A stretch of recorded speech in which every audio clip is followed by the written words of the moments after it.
সুপ্রিয় দর্শক মণ্ডলী, এই মুহূর্তে চলে আসলাম নবীনগর স্মৃতিসৌধে। দেখতে পাচ্ছেন অনেক হাজারো লোকের, কোটি কোটি মানুষের কোলাহল।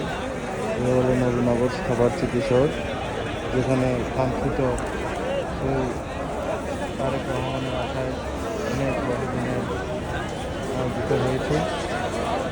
দেখতে থাকুন। এক কথা অসাধারণ। আমিও দেখতে পাচ্ছেন, আমি মন্দির বাড়ি গল্প সবাইকে জানিয়ে আন্তরিক ভালোবাসা এবং অভিনন্দন।